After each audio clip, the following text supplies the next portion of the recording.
Let's start with the big question. Will the Democrats in Congress change or stay with what they've got, to what they got them here after their worst defeat in 70 years? Congressman John Garamendi is a Democrat from California, and Congresswoman Donna Edwards, a Democrat from Maryland. Mr. Garamendi, first of all, are you happy with the leadership of the Democratic Party in the House that led you to 60-some defeats in this election? You bet I'm happy with Nancy Pelosi and Steny Hoyer and the leadership. It's not just the election. You take a look at what was actually accomplished, the extraordinary legislative accomplishments that took place, all the way from the American Recovery Act, bailing out and saving the financial base of America, jobs bills, high-speed rail, all kinds of legislation passed the House. Very important, largest legislative agenda perhaps in the last 50 years. Not all of it, in fact, very little of it passed the Senate and got to the President. And because of that, I think we were unable to turn the economy around as fast as we could have had those bills actually been passed into law. Nancy Pelosi's a great leader. Steny Hoyer's a great leader. Right. And we're going to need that kind of strong leadership. Okay, let me go to Donna Edwards. Do you agree with that? Because here's the problem. Everything that Congressman Garamendi just mentioned was passed by the House and the Senate. The financial regulation bill was signed by the President, passed by the Senate. The stimulus bill passed by the Senate, signed by the President. The health care bill passed by the Senate, signed by the... Those are the issues that the Republicans ran against successfully and knocked almost all your moderates out of the Congress and reduced you to a minority. You've lost all the seats you want in 06, all the seats you want in 08, plus more seats, and you're sticking with the same team. No sports general manager would do that. No sports general manager would stick to the same team after such a wipeout. Your thoughts? Well, I'll tell you, I think we start out by saying that we've had actually 3 really volatile elections in this country starting in 2006. And what we're doing is we're sticking with a leadership team, and I would count among them Jim Clyburn as part of that leadership team that's going to get us back to the majority. And we have Who are you voting for, Steny, or are you going to vote for Clyburn? You know what? I'm from Maryland. I share a county with Steny Hoyer. I'm, part of the Congressional Black Caucus with Jim Clyburn. And I think that... Who gets me with? I think the leader that Nancy Pelosi is going to work out a deal with the 3 of them in the room that makes sure that we have a leadership table that really represents our caucus. Okay, if you had a vote right now between Steny and Jim Clyburn for majority whip, number 2, who'd you vote for? Chris, I'm not voting. I'm not voting on that. The leadership team... What's the name of the show, Congresswoman? The leadership What's the name of the show? It's really hard. Okay, thank you. Let me go back to Nancy Pelosi. Here she's speaking in her defense today. She felt she had to do this. Apparently, she's actually now, I think, smart to reach out to the public, not just to members of Congress. She hasn't been doing that for 2 years, actually having an outside public relations communication strategy, I don't think. Here she is attempting that in the USA Today, one of the real big national newspapers. Quote, results of last week's elections reflected the general frustration of the American people who are justifiably angered by the continued high unemployment rate. While Democrats are also disappointed at the rate of job growth, it does not diminish what we've accomplished. It sounds to me like, Mr. Garamendi, like her attitude is, yeah, it sucks out there. The economy's bad, but don't blame me. And that seems to be your view as well. Don't blame Pelosi. Is that your view? Don't blame Pelosi. Now, my view is that the economy was in a terrible, terrible state when Obama came into office, and major legislation was passed to turn it around. That legislation would have been even more successful had the action of the House actually been made into law. But the reality was that when Obama came into office, he was handed a $1.3 trillion deficit. Right. And we had no help whatsoever from the Republicans in the House or in the Senate. Simply refused to help, basically following the Mitch McConnell strategy of let it all go straight into the can. He asked for the job. He asked for the job knowing what the deficit was going to be. Now, let's not get crying over this. We're not crying, but Chris, we need to understand the progress that was made. Okay. And, in fact, very significant legislation was passed, which is very, very important for now and on into the future. You talked at the outset of this about Moynihan looking to the future. You look at those pieces of legislation that you talked about. Those are all things that will change America for the better in the future as well as right now. Okay, you got 15 members of Congress out there. Let's take a look. Let's run the picture of the you got 15 members of Congress out there. I'm going to run their names out there now if we have it.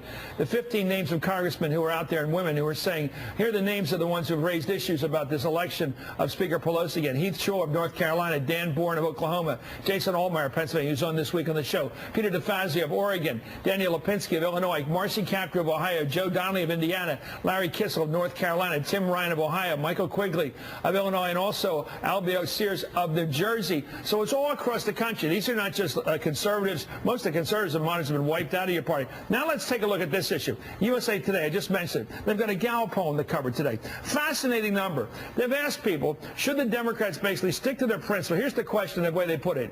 Shows that 59% of Democrats thinks it more important for political leaders, the Democrats, to compromise. Only 18% say it's more important to stick to their beliefs.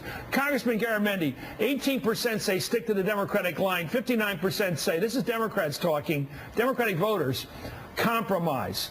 What do you think? Of course we must compromise. We're going to have to compromise. Have you been doing it for 2 years? Have you been doing it for 2 years, or just been having it? Go ahead. Chris, you know there's been major efforts to do just that. It was the Republicans that absolutely refused to work with anything, even such things as ending tax breaks for American corporations that ship jobs offshore. The Republicans refused to support the end of those tax breaks. Apparently they want more jobs shipped offshore. Little things and big things, we got no support, no compromise from them. Yes, we will compromise. We always had. You take a look at those major pieces of legislation. Each one of those is a compromise, and significantly, in my view, weakened as a result of the compromises that took place mostly in the Senate. Congresswoman Edwards, what's your view? Is the public right when 59% say compromise, or is the 18% right that say hold your position, stay liberal, stay progressive? You know what? The public is right in the sense that they want us to get something done, not for us, but for them. Are they right about compromise? I think we have to compromise. I actually think if you look at the health care bill, frankly, it was a compromise. It may not have been the one that everyone wanted. I mean, but there are some of us who would have written a different bill had we had a chance to do it on our own. So you'd be better off in the country if you had a more liberal position. I'm just saying. Would you be in better shape right now if that was more of a progressive bill? Well, I think that people would understand. I think people would have understood it a little bit more, and I think that we can do, a lot. But it's transformational. What I'd like to see us do, and I think that there are points on which Republicans and Democrats can agree. We've got to get down to that because that's what the American people. Okay, I want to ask you first this time, then Congressman Garamendi next. How do you send a message to the voters that you got ears and you have brains? Everybody knows Democrats have hearts. That's the strength of the party. You do care about regular people. It's the Republicans who are tough on law and order and tough on defense. They're the tough guys. You're the party that cares about people. We know that part. Do you have a brain? Do you have ears? Can you hear the public? They voted against your party. They knocked out 60-some members of your party. They're friends of yours. You know them personally. You work with them every day. You get in the elevator with them every day. You take the escalator with them. You know these people. They're gone. Did you hear the message? And what are you going to do to prove you heard the message? I did. I heard the message that the American people want jobs, and they want us to focus on bringing them jobs. The American people are disappointed, and rightfully so, and frustrated that all across this country, unemployment is still where it's been. It's 9.6%. And when's it going to change? And I think that we've been changed in a long time. We've been on a steady look. We haven't increased unemployment. I think that's a good thing. We've actually begun to create some jobs in the private sector, Chris.